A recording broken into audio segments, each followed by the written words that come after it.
여러분 안녕하십니까? 종교개혁 3부 오직 성경 그 이유라는 제목으로 말씀을 드리겠습니다. 루터가 오직 성경이라고 외친 것은 매우 중요한 부분입니다. 루터는 로만 캐톨릭 처치의 성직자였고 수도사였고 또 교수였기 때문에 로만 캐톨릭 처치 안의 내막을 잘 알고 있었습니다. 그런데 그가 오직 성경하고 외치자 로마 교황이 끝내는 결국은 그를 파문해버리고 말았습니다. 무엇이 문제였을까? 먼저 성 어거스틴이 그의 참회록에서 고백한 한 문장을 소개해드리겠습니다. 문제는 죄를 짓는 우리가 아니라 우리 안에 있는 어떤 죄된 본성입니다. 어거스틴이 깨달은 것은 우리가 죄를 지었느냐 안 지었느냐 그것을 중심으로 초점을 맞출 것이 아니라 우리의 본성이 어떤가 이것을 성찰해 보라는 것입니다. 우리 본성의 문제 말입니다. 성경 말씀에 이렇게 기록하고 있습니다. 에베소서 2장 3절에 전에는 우리도 다 그 가운데서 우리 육체의 욕심을 따라 지내며 육체와 마음에 원하는 것을 하여 다른 이들과 같이 본질상 진노의 자녀이었더니, 예수님도 이렇게 말씀하십니다. 마음에서 나오는 것은 악한 생각과 살인과 간음과 음란과 도적질과 거짓 증거와 회방이니, 마음에서 나오는 것이죠. 그래서 인간의 마음 속에는 죄성이 있다는 것입니다. 그래서 따지고 보면 인간은 죄를 지어서 죄인이 아니라 죄인인 상태에서 죄를 짓고 있다는 것이죠. 그래서 겉으로 뭐 선을 행하고 말고 또 입술로 고백하고 안 하고에 너무 거기에만 초점을 맞추면 기독교 신앙이 헛돌고 있다는 것이죠. 그런데 우리 마음의 문제는 우리 인간이 어떻게 할 수가 없습니다. 그래서 외부로부터 돕는 분이 필요합니다. 그래서 하나님께서는 우리를 위해서 성자 하나님, 그분 구원자를 보내주셨습니다. 그래서 이제는 그분을 믿고 의지하면 그분이 우리 죄를 대신 다 속해 주심으로 우리 마음의 죄성을 가지고 있다 할지라도 하나님 앞에 일단 사랑의 대상이 됩니다. 예수님은 이제 우리 죄를 대속하시기 위해서 대신 십자가를 지시고 죽음을 겪으시고 인간의 죄의 문제를 대신 다 당하시는 거죠. 그 다음에 이 죽음의 세력을 깨트리시고 사망 권세를 깨트리시고 예수님이 부활하셨습니다. 그래서 예수님을 의지하고 그분의 품 안으로 들어오는 사람들은 사망 권세를 이기신 그분의 영향력 안에 있기 때문에 우리 인간들도 사망 권세를 이긴 것이 되는 것이죠.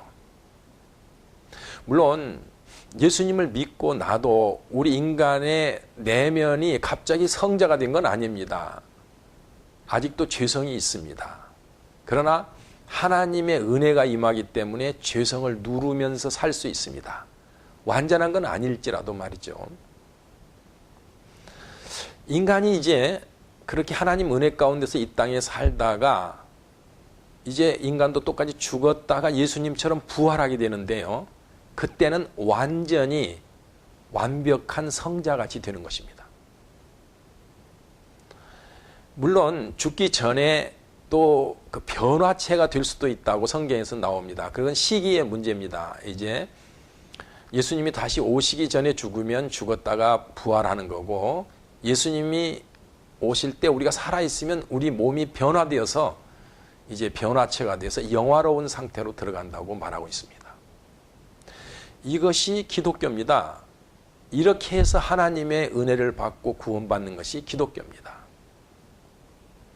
그런데 이런 인간의 내면의 본성의 문제에 대한 개념이 없으면, 이 개념이 없이 그냥 뭔가 신앙생활하고 뭔가 구원을 얻으려고 노력하면은 행위신앙이 되고 인간 중심의 어떤 종교가 되어버립니다.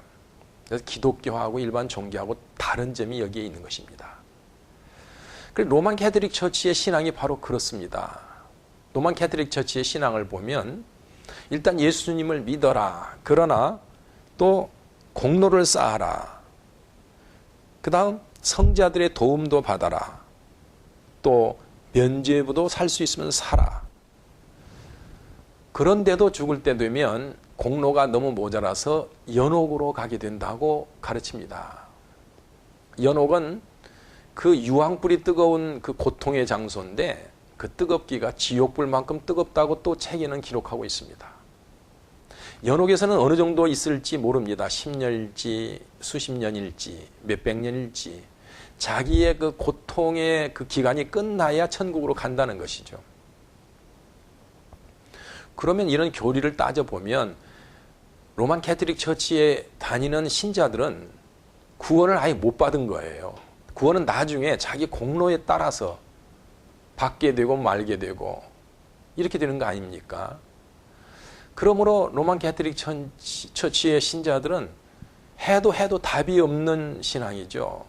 그래서 늘 불안하고 확신이 없고 그렇기 때문에 이제 신앙생활을 하면서 교회 안에 이상한 그 성도들의 신앙을 자꾸 불러일으키는 그러한 첨가물들이 생기죠. 형상이 나오고 또 아주 신비한 모양의 예수님, 그 마리아가 예수님, 아기 예수님을 안고 있는 모양이라든지 이런 것들이 나오고 또 신비하고 아주 미신적인 그런 교회 안의 분위기가 형성됩니다. 그리고 또 아주 신비한 이야기들이 떠돌아다니죠. 마리아가 눈물을 흘렸다든지 또 예수님의 세마포를 발견했는데 그 세마포를 뭘로 찍어보니까 예수님의 형상이 보이더라 이런다든지 그래서 아주 신비하고 이렇게라도 해서 신심을 일으키는 그런데도 결국 연옥에 가게 되는 이러한 종교로 변질이 되어버린 것이죠. 그럼 로만 캐톨릭 처치를 원래는 참 좋은 교회였는데 천년이 흐르면서 이렇게 변질시킨 이유는 뭘까? 그것은 우리의 신앙의 어떤 표준이 되고 우리 신앙을 지도하는 어떤 소스가 오직 성경이 아니었다는 것입니다.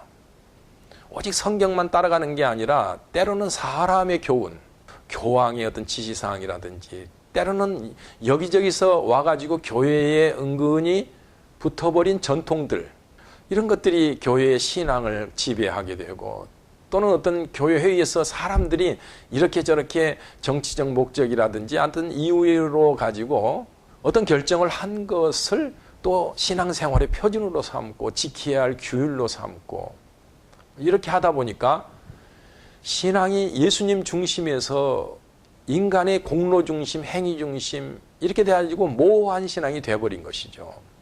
루터가 이걸 깨달은 것입니다. 그래서 루터는 이래서는 안 된다. 오직 성경으로 돌아가자 하고 오직이라고 외친 것입니다. 두 번째는 왜 오직 성경이 매우 중요하느냐 하면요. 우리의 믿음이 생기는 원리이기 때문입니다. 믿음이 있어야 구원받지 않습니까? 그런데 믿음이 생기는 원리입니다. 우리 인간의 믿음은 성경 말씀과 그 말씀을 가지고 역사하시는 성령의 사역을 통해서 믿음이 생깁니다. 하나님 말씀이 온전히 전파되는 곳에는 하나님의 영이 역사를 해주십니다. 보통은요, 우리가 하나님 말씀을 들어도 이 영의 말씀이고 인간의 이성을 넘어서는 말씀이 많기 때문에 이해가 안 갑니다. 이해할 수가 없습니다. 믿어지지가 않습니다. 그런데 진실한 하나님의 말씀이 전파되어서 하나님의 영이 역사를 하시면 우리 속에 보통 평상시에는 이성으로 이해가 안 되던 부분이 느껴집니다. 이해가 되어집니다. 그래서 믿어지는 것이죠. 이런 믿음을 믿어지는 믿음이라고 할 수 있습니다. 부정할래야 부정할 수 없는 믿음. 또 믿어지기 때문에 내가 뭐 열심히 믿어야지 하는 거 노력으로 믿는 게 아니고 이해를 통해서 믿어져 버리는 거예요. 이런 믿음이 진짜 믿음인데 이런 믿음을 가진 자들은 하나님께서 의롭다고 여기시는 것입니다. 그리고 이런 믿음을 가지게 되면 이제 마음속에 막 기쁨이 넘쳐요. 마음속 깊은 곳에부터 이해할 수 없는 원인을 모를 평화가 넘쳐납니다. 그리고 또 한 가지는 뼈가 아리도록 하나님 앞에 죄송하고 감사하는 심정이 생겨요. 내가 무엇인데 하나님께서 이렇게 나를 봐주시고 기다려주시고 이렇게 지금 은혜를 주시는가, 이런 이해가 생기게 됩니다. 그래서요, 죄송하고 감사하고 기쁘고, 그래서 이제 세상의 어떤 것보다도 비교할 수 없을 만큼 하나님 안에 있는 것의 귀중성을 알게 되죠. 하나님의 세계를 경험하게 되는 것입니다. 그래서 이 믿음이 생기는 원리 때문이라도 오직 말씀 이해해야 합니다. 오직 말씀이 전파되지 않으면요, 교황이 설교를 한다고 해도 성령의 역사를 하지 않고 성도들의 마음속에 기쁨과 감사와 감격이 없습니다. 그래서 오직 말씀을 선포해야 하는 것이죠. 그럼 이 오직 말씀이라는 이 의미는 어떻게 실행되어져야 하고 적용되어져야 하는가? 오늘날 한국 강단은 오직 말씀이라는 이러한 능력으로 은혜가 강같이 넘치고 있나요? 능력이 강같이 넘치고 있나요? 왜 우리 한국교회가 요새는 욕을 먹죠? 불신자들에게. 한국교회에 정말 오직 말씀이 넘치는가? 우리는 좀 더 겸손하게 또 그리고 솔직하게 한번 생각해 봐야겠습니다. 오직 성경 그러면요, 오직 예외 없이 하나님 말씀, 하나님 메시지가 전파되어야 한다는 뜻 아닙니까?